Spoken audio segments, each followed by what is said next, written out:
Welcome to A Better Tech, the place for answers to all your questions about using and maintaining your computer. If you have a specific question you would like answered, feel free to email us. The link is in the video description.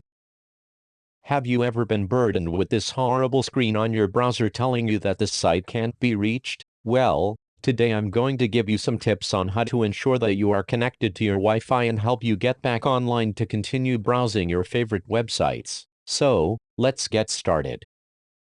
Before going through the software options in Windows, I'll make you aware of a possible hardware solution. On the top row of your keyboard, or the F keys as they're commonly referred to, you may see an icon similar to these. Sometimes that key can be inadvertently tapped, which will shut off your Wi-Fi.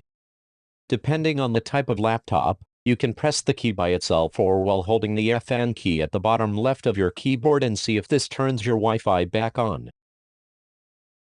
Now onto the software options. Down here on the start bar, next to the clock, you may notice a globe icon. This icon shows that there is no internet connection through your wireless router. If you click on that icon, it should show you a list of all the routers within reach of your computer. Your particular router should be listed somewhere near the top. If it is not showing, make sure your wireless router is on and working. If your router is on and working, then we can go through some other things to determine why you're not connected.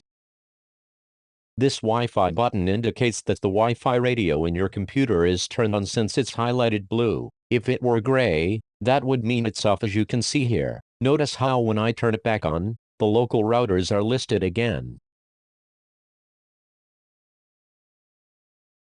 This button next to the Wi-Fi button is airplane mode. This will turn your Wi-Fi off when airplane mode is turned on, and you'll see the airplane icon where the globe icon used to be.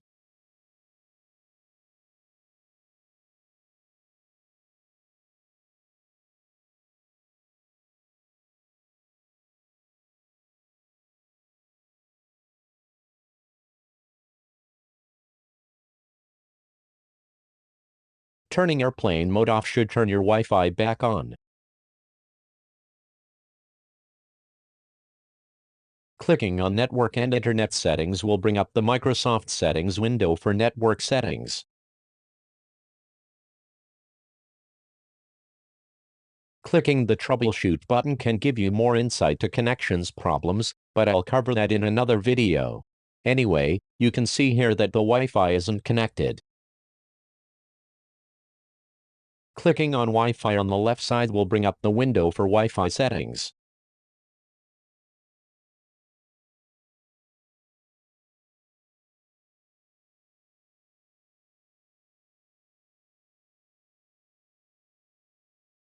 If you click Change Adapter Options, a window will appear showing all the connection devices available on your computer.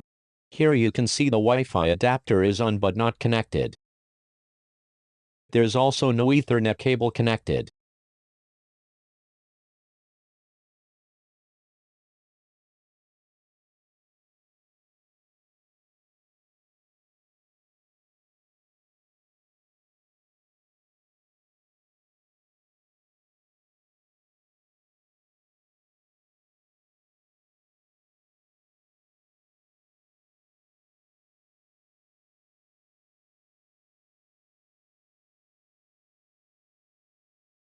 Using the search bar on the left of the start bar, you can type Control Panel to bring that up. Pressing Enter will bring up the highlighted app, which is Control Panel in this example.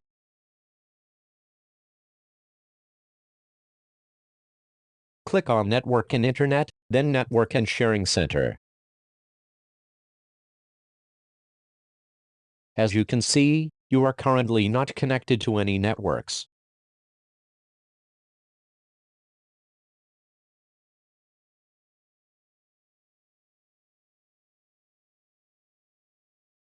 Back at the search bar, you can start typing Manage and you should see Device Manager. Click to open Device Manager.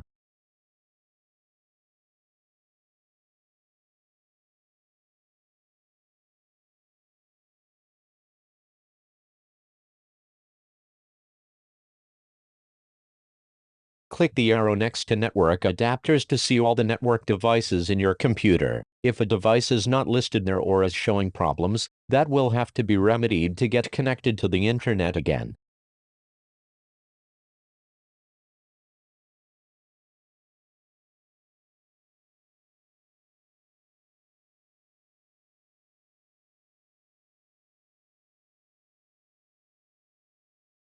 Double-clicking the adapter will bring up its properties window. Here you can see this device is working properly. As long as everything looks good, you should be able to connect to the internet.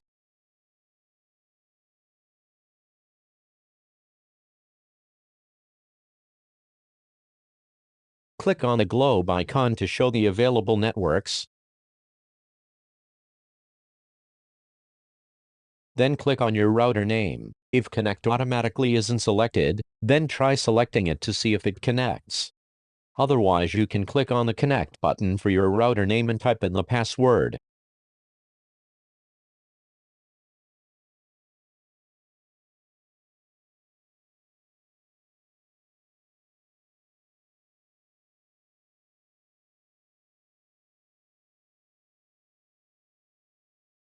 And boom, you're back on the internet.